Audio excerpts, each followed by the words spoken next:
ऊंचे पेड़ों, रंग बिरंगे फूलों और एक सौम्य नदी वाला एक उज्जवल धूप वाला जंगल। डेज़ी हिरण नदी के पास घास कुतर रही है। उसे धूप और पक्षियों की चहचहाहट बहुत पसंद है। एक ऊंचे पेड़ के ऊपर लियो तेंदुआ एक शाखा पर आराम कर रहा है और नीचे की दुनिया को देखते हुए जम्हाई ले रहा है। डेज़ी ने लियो को नोटिस किया, लेकिन वह शांत बैठी रही, उम्मीद कर रही थी कि वह उसे नहीं देख पाएगा।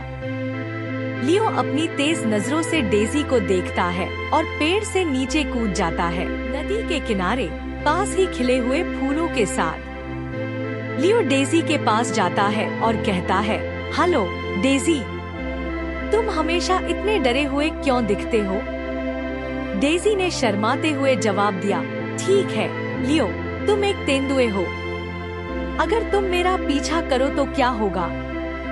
लियो हंसते हुए कहता है, मैं आज तुम्हारा पीछा नहीं करूँगा, मैं सिर्फ हाय करना चाहता था। डेज़ी थोड़ा आराम करती है। उसे एहसास होता है कि लियो उसे नुकसान पहुंचाने के लिए वहाँ नहीं है। ओह, वह कहती है, मुझे नहीं पता था कि तेंदुए मित्रवत हो सकते हैं। जंगल का एक भाग जहाँ पेड़ घने होते हैं और छायाएं लंबी होती जाती हैं। जैसे ही वे बातें कर रहे थे, आकाश में अचानक अंधेरा छा जाता है और हवा तेज चलने लगती है।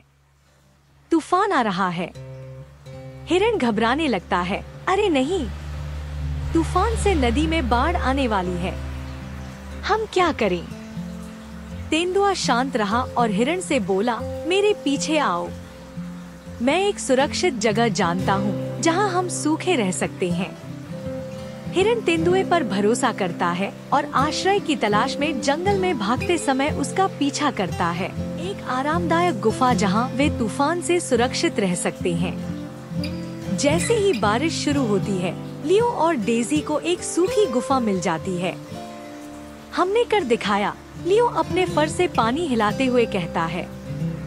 डेज़ी अभी भी थोड़ी डरी हुई है, लेकिन लियो वहाँ है यह जानकर वह सुरक्षित महसूस करती है। वह कहती है, मेरी मदद करने के लिए धन्यवाद। लियो मुस्कुराता है और जवाब देता है, आपका स्वागत है। जंगल में एक दोस्त का होना हमेशा बेहतर होता है ना? वे एक साथ बैठते हैं, बारिश देखते हैं और तूफान के गुजरने का इंतजार करते हैं। तूफान खत्म हो जाता है और सूरज फिर से जंगल में चमकता हुआ निकल आता है। बारिश रुकने के बाद लियो और डेज़ी गुफा से बाहर निकलते हैं। जंगल फिर से ताज़ा और उज्जवल दिखता है। वह डरावना था, डेज़ी कहती है, लेकिन मुझे खुशी है कि हम साथ थे। लियो ने सिर हिलाया, मुझे भी खुशी है, हम एक महान टीम हैं। उस दिन से लियो और डेज़ी सबसे अच्छे दोस्त बन गए। वे एक साथ जंगल का पता लगाते हैं, नई चीजें सीखते हैं और रास्ते में एक दूसरे की मदद करते हैं।